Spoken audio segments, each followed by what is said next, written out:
জয় হিন্দ বন্ধুরা, তোমরা হচ্ছে বিশ্বাস এক্সাম একাডেমি। বিশ্বাস এক্সাম একাডেমির পক্ষ থেকে তোমাদেরকে সবাইকে স্বাগত। তোমরা হচ্ছে WP constable vacancy, new vacancy, ঠিক আছে, যেটা পিআরবির অফিসিয়াল আপডেট অনুযায়ী আমরা অ্যানালিসিস করবো যে 12,000 কনস্টেবল, ঠিক আছে, তোমাদের 12,000 কনস্টেবল যে প্যাটার্ন পরিবর্তন হচ্ছে তোমাদের, অবশ্যই দেখো 19/1/2024 খুব তাড়াতাড়ি খুশির খবর আসতে চলেছে যে তোমাদের খুশির খবরটা হচ্ছে শূন্যপদ হচ্ছে 12,000 তোমাদের কনস্টেবল আসতে চলেছে, ঠিক আছে, এটাই হচ্ছে খুশির খবর। আর হচ্ছে পিআরবি প্যাটার্ন কীভাবে চেঞ্জ হচ্ছে তোমাদের পরবর্তী আমরা দেখাচ্ছি, ঠিক আছে। কন্টিনিউ করো ভিডিওটিতে নতুন হলে অবশ্যই সাবস্ক্রাইব করে নিও, ঠিক আছে, চ্যানেলটিতে নতুন হলে। আর অল করো, সাবস্ক্রাইব করে অল বেল আইকনটি অল করো, সমস্ত নোটিফিকেশন পেয়ে যাবে বিশ্বাস এক্সাম একাডেমি থেকে। আর ডাব্লিউপির যে কোনো আপডেট, ঠিক আছে, জব প্রিপারেশনের যে কোনো আপডেট দিয়ে থাকি বিশ্বাস এক্সাম একাডেমি থেকে। দেখো তাহলে তোমাদের প্যাটার্ন কীভাবে চেঞ্জ হচ্ছে, ঠিক আছে। দেখো ফাইনাল এক্সামে তোমাদের কী ছিল, তো প্রথমে পিএমটি হবে, ঠিক আছে, তোমাদের পিএমটি হবে, এটা হচ্ছে মন্ত্রিসভায় বৈঠকে তোমাদের পেশ করেছে, ঠিক আছে। পিএমটি প্রথমে পিএমটি আগের পরীক্ষা পিলিটা বাদ যাবে, ঠিক আছে, পিলিটা বাদ যাবে তোমাদের। পিলি হচ্ছে যেটা হতো, ঠিক আছে, 100 নম্বরের, সেটা হচ্ছে অলরেডি বাদ যাবে। আর এখন প্রথমে কি হবে তাহলে আমরা দেখি পিএমটি, ঠিক আছে, পার্সোনালিটি টেস্ট, যেটা হচ্ছে দৌড়, পার্সোনালিটি টেস্ট হবে। তারপরে হবে তোমাদের এক্সাম, ঠিক আছে, এক্সামটা হবে কত, 85 মার্কের এক্সাম হবে। আর 15 মার্কস হচ্ছে ইন্টারভিউ হবে, ঠিক আছে, প্রসেস এটাই।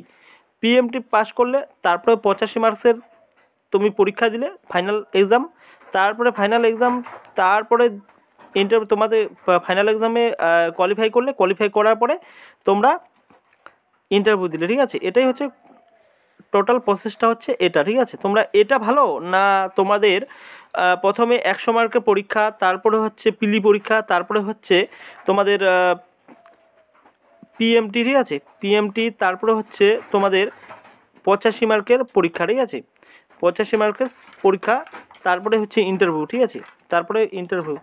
তাহলে একটা প্রসেস, দুটা প্রসেস, তিনটে প্রসেস, চারটে প্রসেস, এই চারটে প্রসেস কমপ্লিট করতে গেলে 6 মাস করে ধরো, 6 মাস করে ধরলে তোমাদের হচ্ছে 24, ঠিক আছে, 2 বছর লেগে যাবে, অলরেডি 2 বছর ট্রেনিং করতে 3 বছর, ঠিক আছে, 3 বছর একটা রিক্রুটমেন্ট করতে গেলে 3 বছর লাগবে। তাহলে তোমাদের দেখো 3 বছর যদি সময় নেয় পিআরবি বোর্ড, দেখো পিআরবি বোর্ড যদি সময় নেয়, PRB board, police recruitment board যদি সময় নেয় এই 3 বছর, ঠিক আছে, 3 বছরে আরও ম্যাক্সিমাম 12,000 কনস্টেবল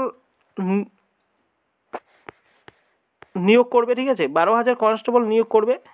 তাহলে 12,000 কনস্টেবল যদি নিয়োগ করে, 12,000 কনস্টেবলকে নিয়োগ করতে পারবে না 3 বছর যদি রিক্রুটমেন্টটা প্রসেস যদি কমপ্লিট করে পিআরবি বোর্ড।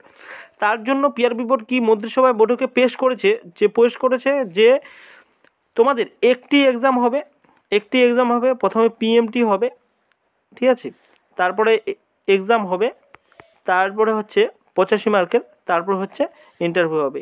প্রসেসটা হচ্ছে খুব দ্রুত, মিশন মুড যেটা বলে পিআরবি, মিশন মুডের মাধ্যমে তোমাদেরকে ভ্যাকেন্সি পূরণ করবে। এবার আপকামিং হচ্ছে 12,000 ভ্যাকেন্সি আসছে, এই 12,000 ভ্যাকেন্সিতে তোমাদের প্যাটার্ন চেঞ্জ হচ্ছে, ঠিক আছে। প্যাটার্ন তোমাদের এটা যেটা আছে general awareness, general knowledge, elementary mathematics, English, reasoning, local analysis, এটা হচ্ছে আগের প্রিভিয়াস ইয়ার PYQ,